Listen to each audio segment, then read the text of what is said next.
Hello, Archie Dunlop here with Talking Astrology with Archie. In this video, I'm going to be looking at the week starting on Monday, June the 10th, 2024. And this week runs through until Sunday, June the 16th, 2024. Now, in this video, I'm just going to be looking at what's happening this week in a broad sense, looking at the main astrological events, and also I'll be doing an I Ching reading for this week. Now, I do not do any star sign forecasts in this video. I do my daily star sign forecasts, but I don't do weekly star sign forecasts. There are plenty of other people on YouTube doing weekly forecasts, so I'm sure you can find what you're looking for. If you're looking for weeklies somewhere else. So as far as what I am going to do in this video precisely, I start off by doing an account of what's happening day by day. Okay, some days I don't say anything, but I'm just looking at the main events taking place over the week. And having done that, I have a theme. And my theme today is, I'm going to continue with Mars in Taurus, because I talked about Mars in Taurus yesterday, and Mars is going into Taurus right now. And so I thought I'd look at some Mars in Taurus charts that I wasn't able to look at in my weekend video.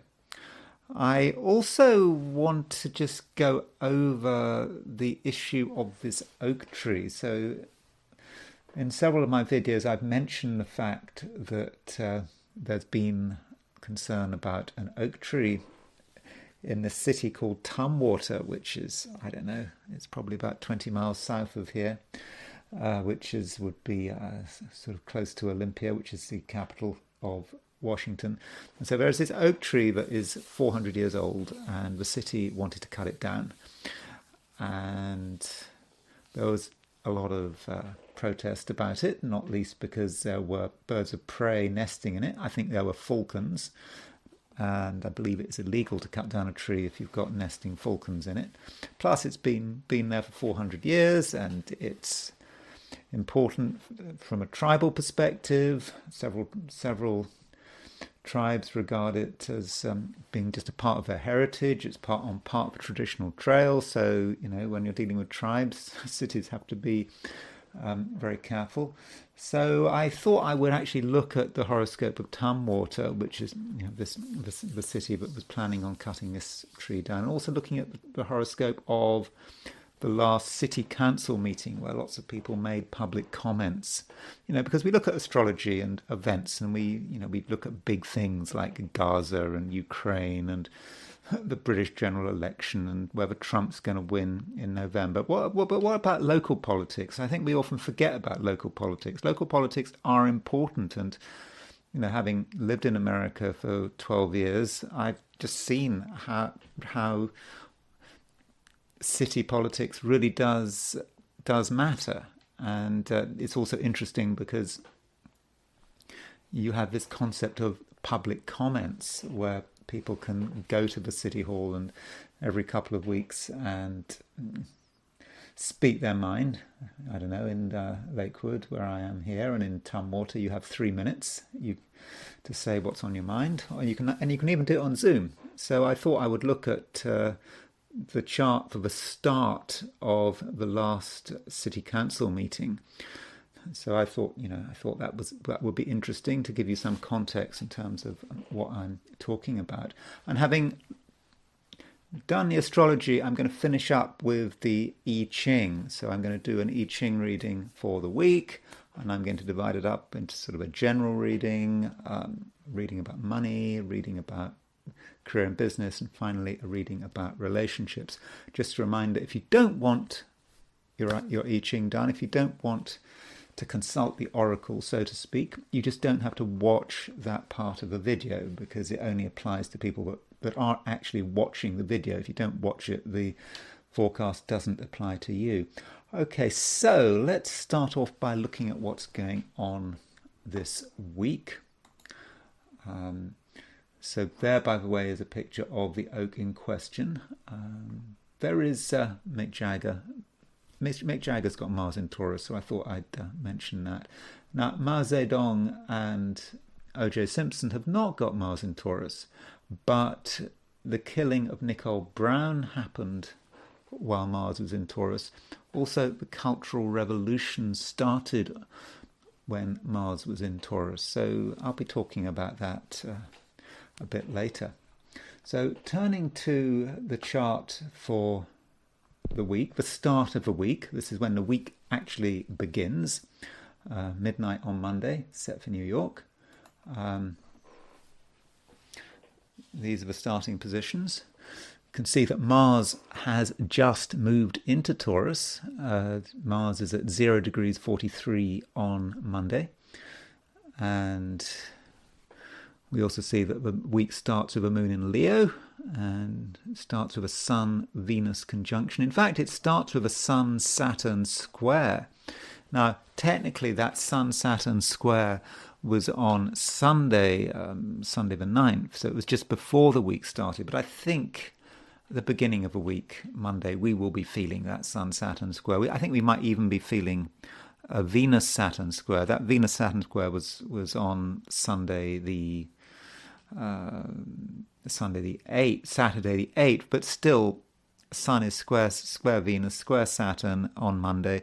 And so I think the week starts with a certain sense that there's pressure, there's frustration. We may not be able to do everything we want to do. You know, there's Sun and Venus in Gemini, looking for variety, looking for action, at least verbal action, active minds, but there's things that are stopping us, that are holding us back, represented by Saturn.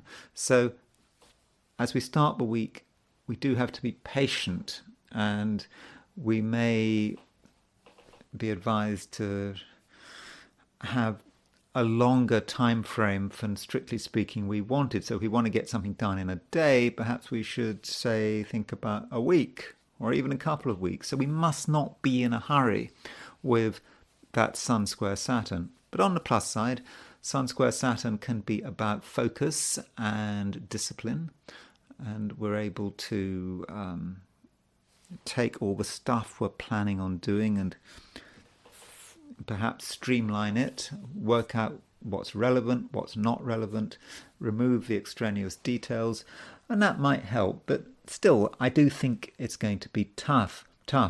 Now, as we move into the week, we move into sort of the 11th. On the 11th, Tuesday, there's more stuff going on. Let me show you what's going on. Mercury, there's Mercury at 14 Gemini, and Mercury is starting to make a sesquiquadrate with, it's making a semi-square to Mars, and it is making a sesquiquadrate to Pluto, and at the same time, Mars is square Pluto. So Mars square Pluto, with Mercury involved in this, could represent a lot of pressure. There are some people who really are going to want to assert themselves. They're going to want things to happen, and they are going to perhaps try to assert themselves verbally. Though we might also see Mercury as being a trigger. So we've got this Mars-Pluto square about action, making things happen, forcing things through. And Mercury triggers that. It creates that urgency. And we also have to be very careful about what people say. People are going to be incredibly manipulative, and they're going to want to use their words to force through their agenda. So we have to ask ourselves, how are we going to deal with that? Are we going to be the ones trying to force our agenda through? So I suppose some of you listening to me are going to think, I want things done. And I'm not going to compromise. In which case, you may be successful. But it is a kind of situation where, if you want to make an omelette, you have to break some eggs. And so getting your way is always going to have a price. On the other hand, you could be at the receiving end of someone's manipulation, someone's obsession with getting your way. You could be on the receiving end. I mean, you don't have to be on the receiving end. And some of us might have to really stand up for their rights against, people and organizations who really, really want to force things through. So we might have to be tough. And on Wednesday, it's more of the same. You've got Mercury square Saturn. Mercury square Saturn is not a bundle of laughs, I'll be honest about that. I mean, Mercury square Saturn, it's a lot of thinking, but one manifestation of Mercury square Saturn can be about negative thinking. Thinking that of all the outcomes that could happen, the worst outcome is going to take place. So there might be a fundamental pessimism there.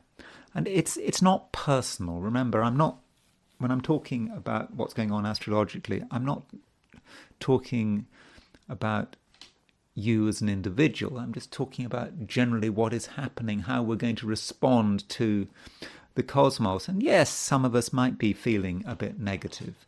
I don't really like to use the word depressed because depressed has clinical connotations, and that's not something I want to do. But we just might feel a bit down, and just when we look at what's going on around us, we might be quite negative about what is possible and what is not possible. Though Mercury square Saturn can also be verbal and can say something about how we speak. Now, one interpretation of it would be that Mercury square Saturn, we don't want to say anything. We feel somewhat tongue-tied. Or, if we do say something, we could use quite harsh, caustic language. Mercury square Saturn, words that hurt. So that is one possible manifestation of it. Now, on Friday, we've got two aspects going on. Friday, we've got Sun conjunct Mercury, and we have got Mars semisquare Saturn. Now you could say Sun conjunct Mercury, Kisielin conjunction. I don't know about that. I think that it may be wishful thinking to think that when the Sun and Mercury is precisely exact, that it's wonderful and that Mercury is actually strengthened. Yeah, I'm not convinced. I think it just may be a point where Mercury is just blotted out. I think we maybe saw this with the Sun-Venus Kisielin conjunction, which we had a few days ago. That did not seem to work out very well. And so with this Mercury conjunct the Sun, we may feel somewhat blocked out, especially as that Mercury-Sun conjunction is reasonably close to the square of Saturn, and we just may find it difficult to express ourselves, and there may be a certain amount of frustration. And that frustration is going to be intensified by the fact that Mars is semisquare Saturn. So Mars and Saturn as a pair are the malefics. Mars is the lesser malefic, Saturn is the greater malefic. A semisquare is a hard aspect, and it can be about tension, and we may just feel we just can't get things done, and great feelings of frustration. I mean, I think there's going to be great feelings of frustration all week long for a number of reasons. A week starts with Sun square Saturn and Venus square Saturn, and by the end of the week we've got Mars semisquare Saturn. Mars semisquare Saturn, it's also a planetary pair connected with death and destruction in certain situations. So when we look at what's happening in the world, it's just more of the same. I do kind of think that looking at the summer as we move closer to the solstice, it's getting really close to solstice now, isn't it? I mean, it's just, less than a fortnight away. But I do get this feeling that it's going to be a long, hot summer. There's going to be, I don't know, I think a lot of bad things happening over the summer. That's my general feeling. I think the world is going to be quite dangerous. Remembering we've got that Mars-Uranus conjunction happening on July the 15th. But with this Mars semi-square Saturn, it's just more stuff to be concerned about. And I don't know, in terms of our own lives, Mars semi-square Saturn, I suppose, don't take risks, don't do anything stupid, the usual stuff. Though probably Mars semi-square Saturn is going to be more about the collective. And I think it might be a good idea to just try to get some broad idea about how all these aspects fit together. So I just wanted to start off by looking at the 90-degree dial for the beginning of the week. Just a reminder of how, as a reminder of how things fit together. So this is the 90-degree dial for the beginning of the week, and this just reminds us of what's happening. That remember, a 90-degree dial, things that are conjunct, opposition, or square are represented as a conjunction on a 90-degree dial. Planets that are semi-square or sesquiquadrate are represented as an opposition in the 90-degree dial. So here you can see that there is, at the beginning of the week, Sun, Venus and Saturn are together. That means you've got Sun and Venus conjunction, square Saturn. And let's just put a little arrow there, and just to see where the lines are. So you can see that. We're not going to worry too much about the Moon because it's a fast mover, but there you can see Mars and Pluto coming together, and so that Mars Pluto is exact at the beginning of a week, and we can put the arrow on Mars and Pluto to see what's.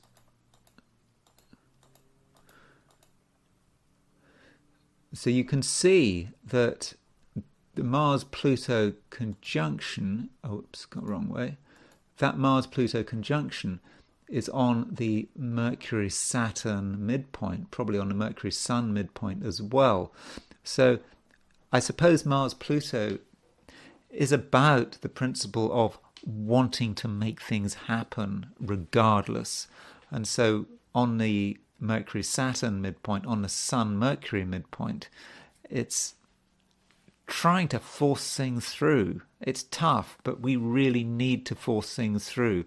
And so that is a reminder that that Sun-Saturn conjunction, that Sun-Venus-Saturn conjunction, and the Mars-Pluto conjunction can be connected with this asymmetry. And I think overall it does represent quite a stressful week.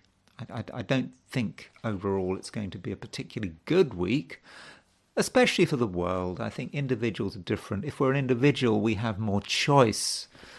It's that when we become, senior politicians or we become countries, we don't have a choice. We become instruments of the cosmos.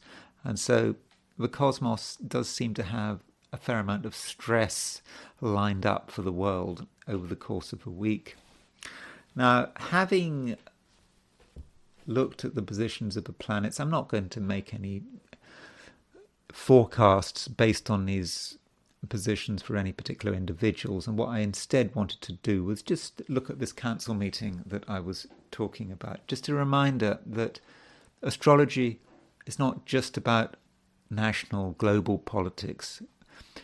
We should try to consider it in terms of local politics. And I just, having lived in America for 12 years, local politics really does matter. And it's just kind of interesting. I suppose in one sense you see the First Amendment at work. You can go to a city council meeting and you can speak your mind for 3 minutes. No one's going to arrest you. Of course, you'll be ignored, usually, but at least they can say, well, you've got your freedom of speech. That's your First Amendment. So last Tuesday, there was this council meeting in Tumwater. Now here's Tumwater, by the way, this town in just south of Olympia, and it was incorporated as a town on November the 25th, 1869. Now I've never been to Tumwater, but I just wanted to set up this chart to remind us that we can look at the horoscope of a town. This is it's a town which is a Sagittarian town, born on November the 25th. It's got big ideas. Now the mayor of Tumwater,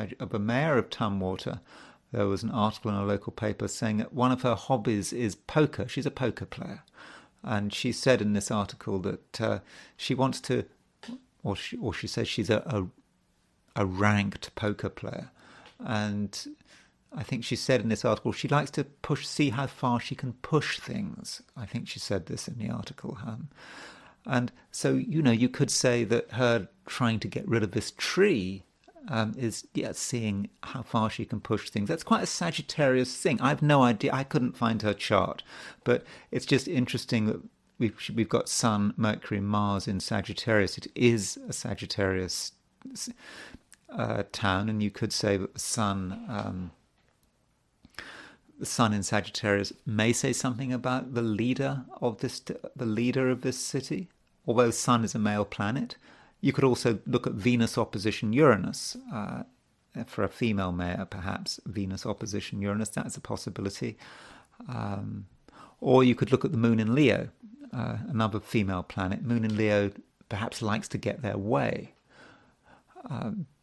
That is a manifestation. So that's the horoscope of Tumwater. You can see that Mercury is at 23 Scorpio. So I don't have a time of birth. Maybe you could find a time of birth if you're into local history. But with this big argument about the tree, which maybe took the city by surprise, Uranus was opposition Mercury. Uranus really stirred things up, and Mercury is about communicate. In fact, Mercury, you could say that the moon may actually be the people in political astrology. And you look at a chart and you see the moon can be the people. And so I don't know where the moon is precisely, but the midday position of the moon for when the town of Tumwater got incorporated was around sort of moon in Leo, was 21 Leo. So Uranus was stirring things up. So the people are restless, and of course Uranus opposition Mercury, the people want to have their say, and so that may be how this chart is working. Oh, note South Node. Pluto is on the South Node.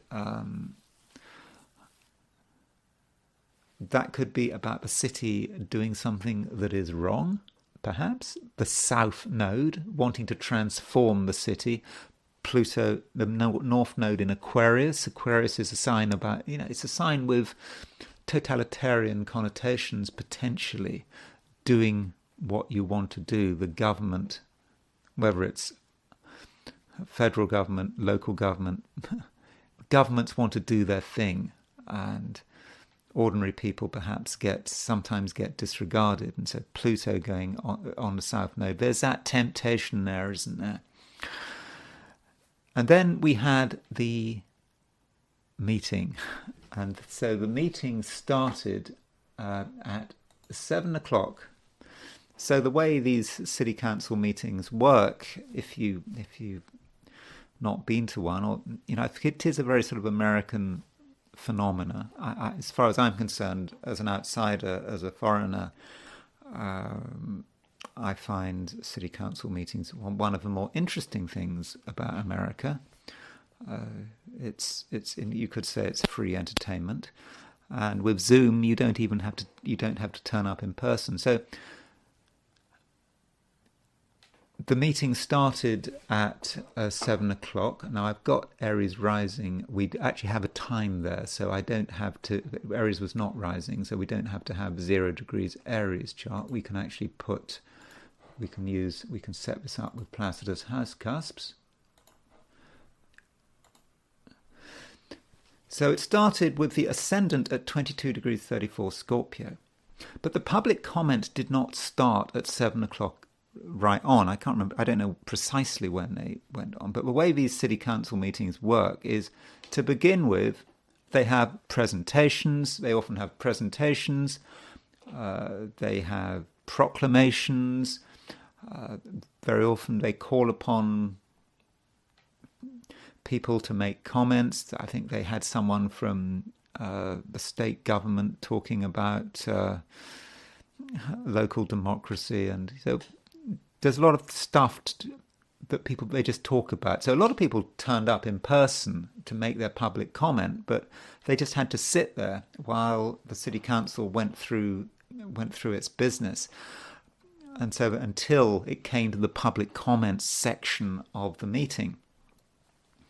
But still, the start of the meeting is important, and you can see that if you remember Tumwater, this town of Tumwater has its Mercury at 2345 Scorpio. And so at the council meeting, the degree of the city's Mercury was on the descendant, and Uranus was on the descendant. So Uranus on the descendant might indicate something a little bit disruptive, people showing up, and the moon is void of course, but it's on Algol.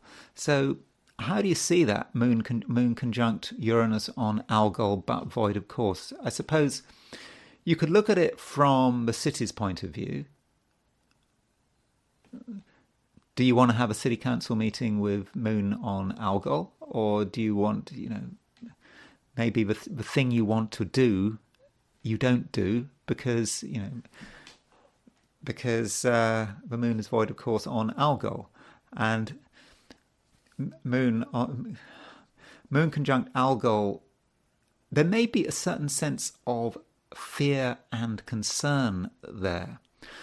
Now, the public comments, I don't know, but it probably didn't start for 45 minutes. So Scorpio rising, so as the moon, so the usual 7 o'clock, you start with, they say the pledge of allegiance, and they salute the flag and all that kind of stuff. That's how all these city council meetings always start. So that's your Scorpio rising, and then as time progresses, the ascendant clicks through Scorpio, and then it eventually moves into Sagittarius. And I suppose when the ascendant moves into Sagittarius, that's when people start to speak. And as you can see, we've got a load of planets in Gemini. So as the ascendant moves into Gemini, these planets, Jupiter, Mercury, certainly Jupiter and Mercury, Sun, Venus, start to move towards the descendant. They start to become prominent. And so what happened is you have, 35 people, 40 people, I don't know how many people, giving their public comments. So the meeting goes on for longer than expected. And so there is a certain amount of drama here, because normally with a city council meeting, it just goes on, you get hardly anyone saying their public comments. That's the way it works. You have months, even years, where no one says anything. Then all of a sudden people get upset, and you suddenly have 50 people turning up, and they all want to say their piece. And it was quite interesting. You see people criticizing the council, and you see or criticizing the city's decision. And for example, there were children giving talks. There was this 11-year-old boy was telling. I think he was pretty much telling the city councillors that if they allowed this tree to be cut down, they wouldn't be forgiven and it would be remembered even after they were dead. I think it had an impact. I could see one of the council members sort of sweating as she was listening to this 11-year-old boy telling her this. And so that might be something to do with Moon conjunct Algol. There's fear there somewhere. Fear certainly of that kind of condemnation, perhaps a fear of reputation. But anyway, what happened? Moon was void of course. Well, in a sense, nothing happened. There was a reprieve. I think in the end the City Council decided that we were going to get a second opinion, and that was hopefully will take months. And so the tree, which was on the verge of being cut down, I think it was due to be cut down like the day after the City Council meeting. The City Council listened, and I suppose that's all these people talking. And so that was the City Council meeting. I think to an extent the astrology fits what happened. Just be interesting how you interpret Moon conjunct Algol and the fact that it was void of course. Void of course meaning that it has made its last major aspect to a traditional planet before leaving the sign, and that is something it's certainly done. You could see, okay, it's making a semi-sextile to Mars and a sextile to Neptune, but that doesn't count because Neptune is not a traditional planet. It's a discovered planet, and with a Moon semi-sextile Mars, it's a semi-sextile, it's a minor aspect, so you don't count that, you only count the major aspects there. So that's what's going on with the oak, and to my knowledge the oak is still standing, and it should still be standing until the autumn, which is good because there are these kestrels which are nesting, which apparently they have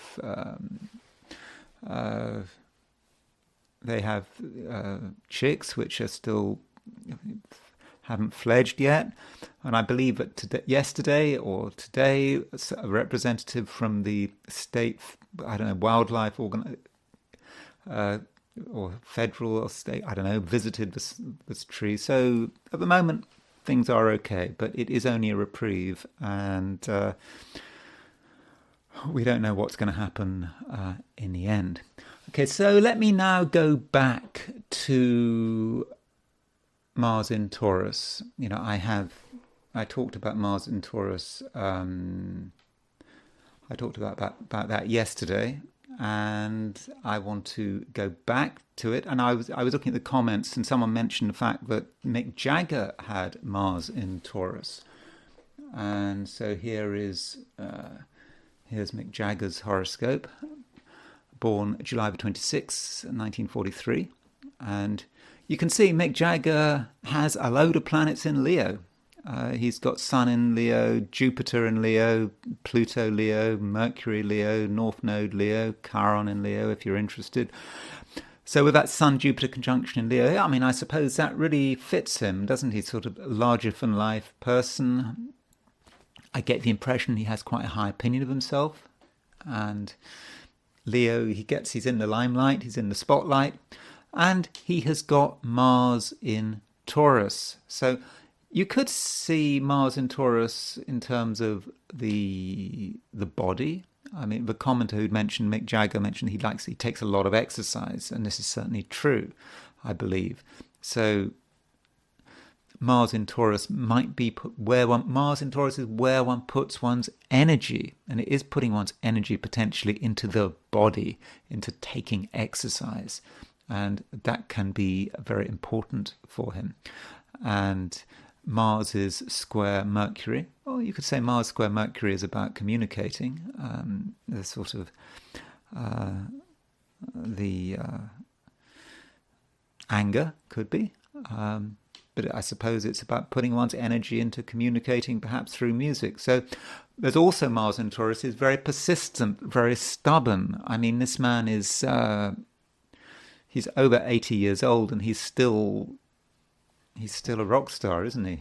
He keeps going. The band has been, I don't know how long it's been going for, 60 years or so, probably more than that. And so that might be the persistence of Mars in Taurus. And I wanted to show this chart not least to demonstrate that Mars in Taurus is not always a negative. I know Mars in Taurus is in its detriment, but it can be very persistent. Notice also that Mars is trine Venus, and so I suppose with Mick Jagger and the Rolling Stones and their music, there's a strong sort of sexuality there to the kind of message they were putting out, I suppose, particularly relevant to the 60s. But I think that Venus-Mars trine, it's helping Mars. So I think we can see how Mars is working in that chart. So that's the only person I wanted to talk about. I wanted to talk about a few events. The Cultural Revolution. I talked about the Cultural Revolution before, but the Cultural Revolution actually started on May the 16th, 1966. And at the time of the Cultural Revolution, there's Mars at 20 degrees Taurus, opposition Neptune.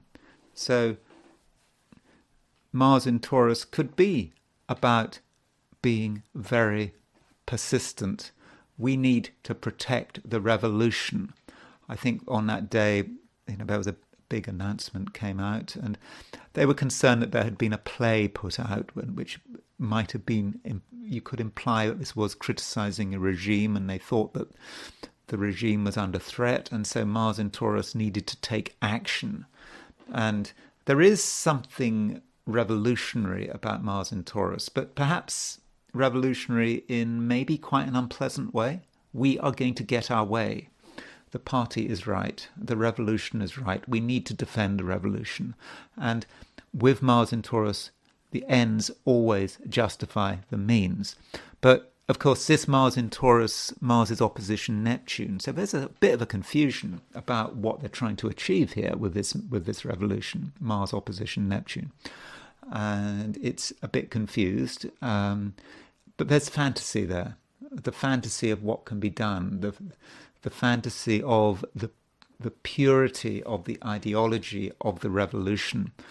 And obviously as a result of the Cultural Revolution, the economy got seriously damaged and a lot of people got killed. Estimates go up into the millions. So it was not a fun time, but there was this revolutionary persistence there. Another negative aspect, view of, is the Kisielin Massacre on July the 11th, 1943.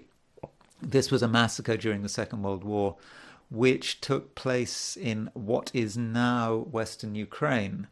And the victims of this massacre were Poles, and the perpetrators were Ukrainians. And it was, in a sense, ethnic cleansing. And I don't know, I believe hundreds of Poles were killed by Ukrainians. And you can see that Mars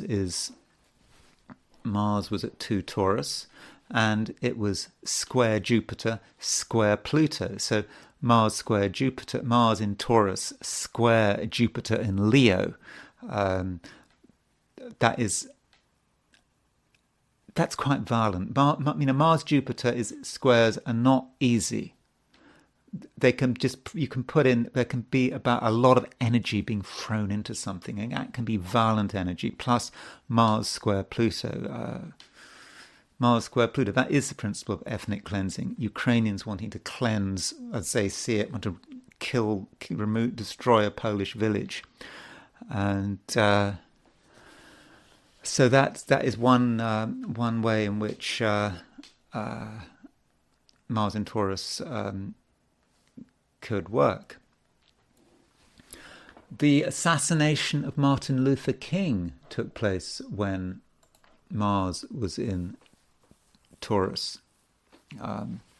There's Mars, 5 Taurus.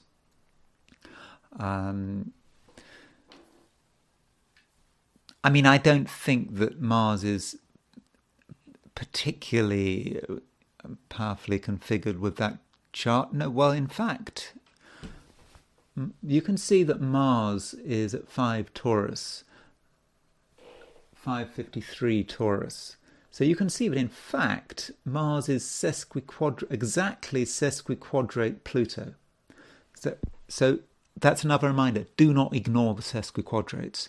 Mars is exactly 135 degrees from Pluto. So there is this link between Mars and Taurus and assassination, because the assassin, the killer, is very determined. They've decided they want to kill someone, and they just go and do it, particularly with Mars sesquiquadrate Pluto. So that, you know, that was perhaps the impetus for the assassination of Martin Luther King. We saw that Mars sesquiquadrate Pluto. Remember, when we just looked at the chart of the Kisielin Massacre in Western Ukraine, we saw Mars square Pluto. So shows, you know, what Mars-Pluto contacts can be like, just being determined to get something done regardless. And we shouldn't forget that this week Mars is square Pluto. So we need to watch out with that Mars square Pluto. It can be about someone being very determined to commit a particular act of violence. And that Mars square Pluto is exact this Tuesday on the 11th. Another Mars in Taurus event, which I looked at quite recently, is the Messines mine. I think I talked about it a week or two ago. This was when Mars was in Taurus square Uranus. So what this was during the Battle of Messines on June the 17th, 1917, it was the largest, how shall I put it, the largest explosion deliberately used to kill human beings ever prior to Hiroshima. And this one explosion killed, or it was actually a series of explosions timed to go off all at the same time. And I think the British and their allies, they mined under the German trenches. They filled up, I think, something like 400 tons of explosive, and they just blew the whole thing up. And Mars was in Taurus, and it was square Uranus. So that fits completely, doesn't it? And a reminder, of course, that the first nuclear explosion in New Mexico in July 1945 had Mars in Taurus. So there is something explosive, something quite violent about Mars, about Mars in Taurus, particularly when you've got Mars square Uranus. And that seems to fit it very well. And in fact, if you look even closer at it, you see you've got Mercury, Mars, and Jupiter. You've got a very close Mars-Jupiter conjunction, square Uranus, and that is this explosion, which was just a huge explosion. And that Mars is on Algol, by the way. By the way, I just bought myself a birthday present. I bought myself this present. I mean, I've had this. I did own this book several decades ago, but I lost it, and it is Reinhold Ebertin, Fixed Stars and Their Interpretation. And he goes through, it's a very short paperback. I bought it it cost me $10 on eBay. It is short, but it goes through all of the fixed stars, and it has the observations about it. He says a few things about Mars conjunct Algol. He says Mars in conjunction with Algol was in the chart of Bormann, one of Hitler's closest colleagues, who had many murders to his name. We find Algol conjunct Pluto in the cosmogram of Dr. Lohmer, writer who specializes in borderline science, and H. Nueslin, the medium painter, and Stalin the dictator.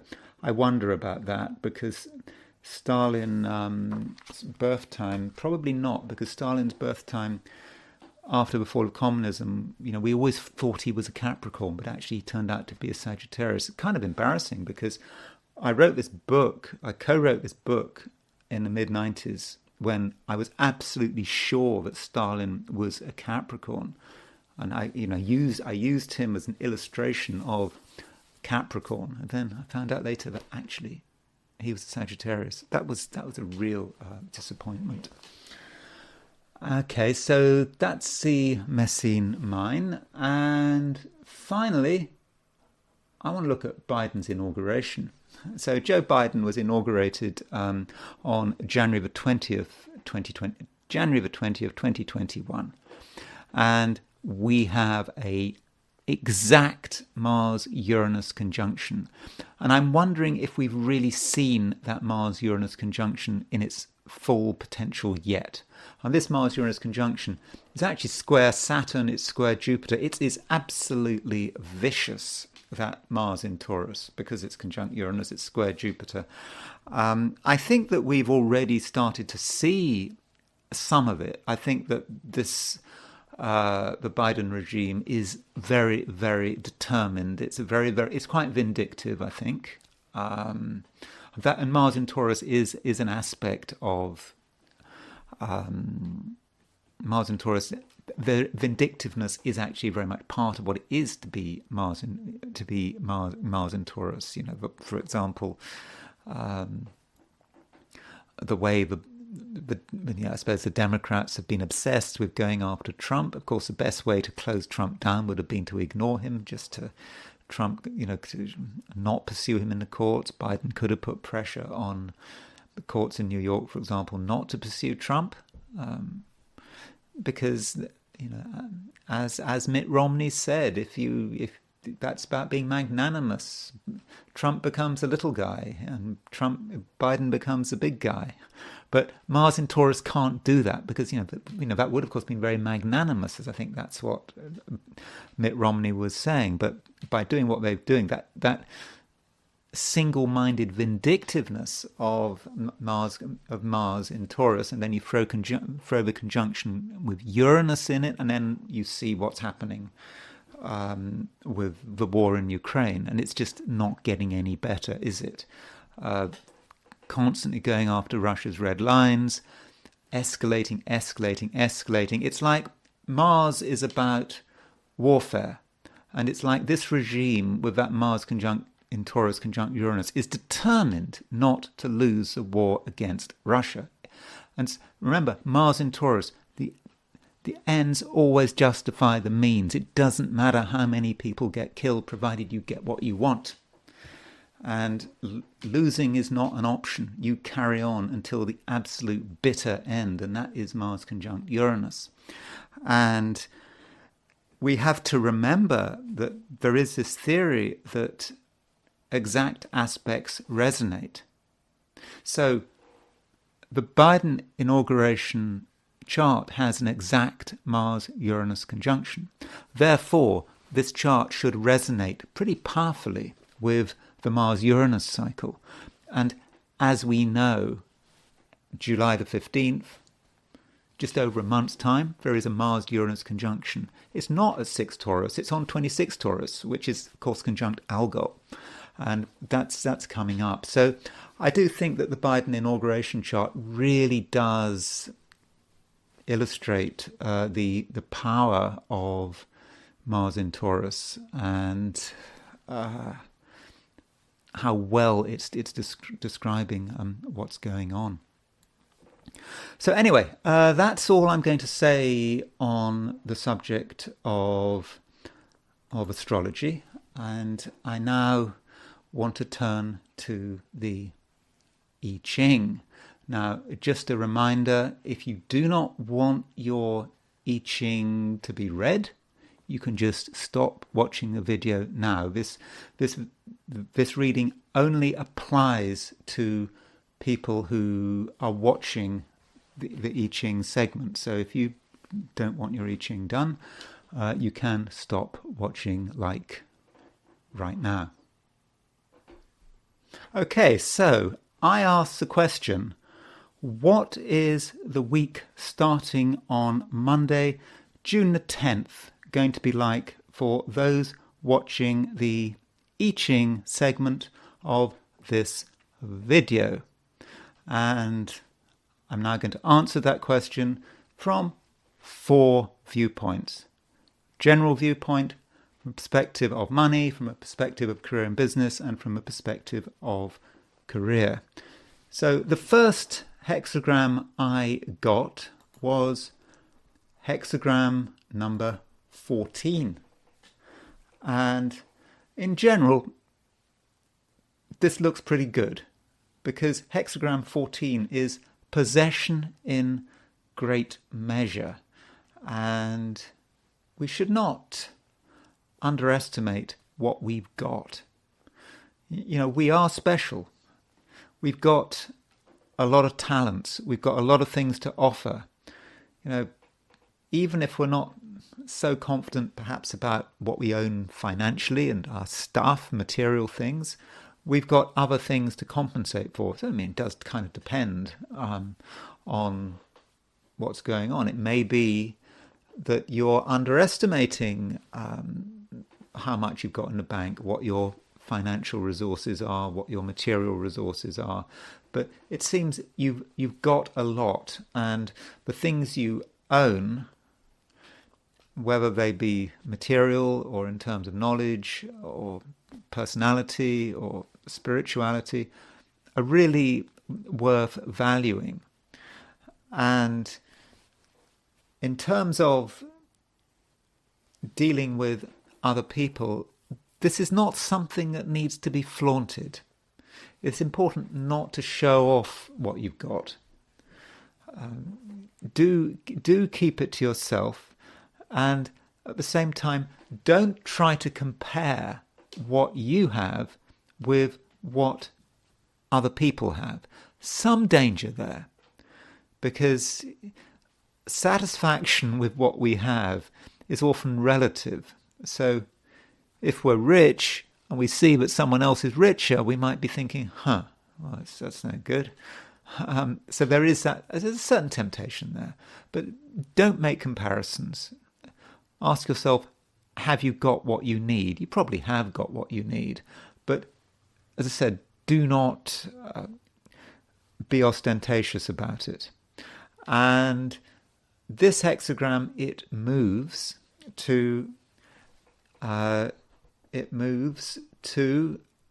hexagram number 26, which is taming power of the great. Let me just fix this.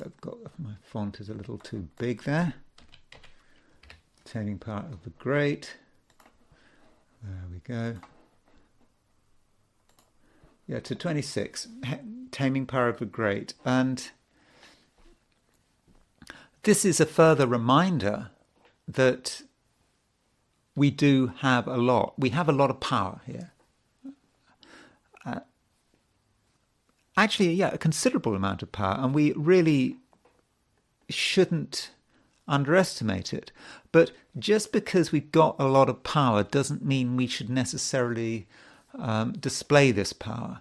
I think it's very important to maintain some self-discipline, hence the taming power of the great. We need to control what we have, and we must show some discipline. And part of that taming power comes from our relationship to the past. The past, I know it's tempting to neglect the past, dismiss the past.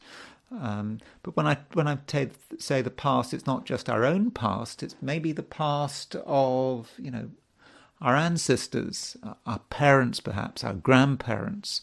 Who we are is rooted into the past, and that the past can actually create some sense of discipline. And perhaps as we grow older, we become more aware of the past and how we perhaps have greater reverence for the past, and the past may actually constrain us in a constructive way. And perhaps, from a Confucian perspective, you're talking about the rituals from the past, honouring one's ancestors, and that kind of thing. But that is important. Okay, honouring one's ancestors doesn't necessarily mean visiting their graves. It might just be honouring perhaps what they stood for. and that might provide some level of discipline in which we control our own power, but in a completely constructive way. Now, as far as money is concerned, the financial position doesn't seem to be too bad if you've got possession in great measure as the starting hexagram here. So I suppose we could say this represents something about the beginning of a week. It may be that we've got the money we need, or possession in great measure may mean that there is an opportunity to get hold of some money that we feel is owed to us, or we can perhaps do some work and get some money. So financially, that does suggest that at the beginning of the week, things should go okay. So obviously we have to be realistic. You can't say that you're going to have this sudden windfall, but nonetheless, the financial situation seems okay, and we seem to have enough money, enough resources to achieve what we need to achieve. And this hexagram, possession in great measure, it does move to hexagram number 26, the taming power of the great. Now, I should say, with that previous hexagram, possession in great measure, it's very important that we do not boast about our money or reveal how much money we have. And that may be about how we dress. We don't want to have any signs of opulence. So be humble. If there's anything, I don't know. Obviously, people watching this will have all sorts of different financial your finances will vary enormously. But in general, try to understate what you have. Try to pretend, or maybe I don't know. Try to give the impression that you're poorer than you actually are. I think that would be useful, because in that way you'll be creating the right impression, and I think people will be prepared to sort of trust you more. And anyway, it moves to the taming power of the great, and I think it is a fortunate hexagram 26, but it is indicating that maybe a little bit of financial discipline may be required. It needs to be tamed. There may be a certain tendency here to spend money, or to use your money, but hold back. So perhaps if you are planning on a large expenditure, particularly towards the end of a week, there is advice here is maybe you shouldn't go ahead with it, not yet. Or perhaps it's saying you could get something cheaper somewhere else. I mean, that's another possibility. And an alternative way might be saying, well, if you want extra money, if you want to improve your financial situation, then a bit of discipline may be required. So, for example, if you're looking for money somewhere and it's important not to be too pushy about it. Because if you're too pushy, then you may not get the money you want. And so perhaps a little bit of humility, a bit of a sort of a low profile approach may actually be the best way of getting the money you want. Turning to career and business and work, whether it may not be appropriate, depends what you're doing. You may be retired, I don't know, it depends.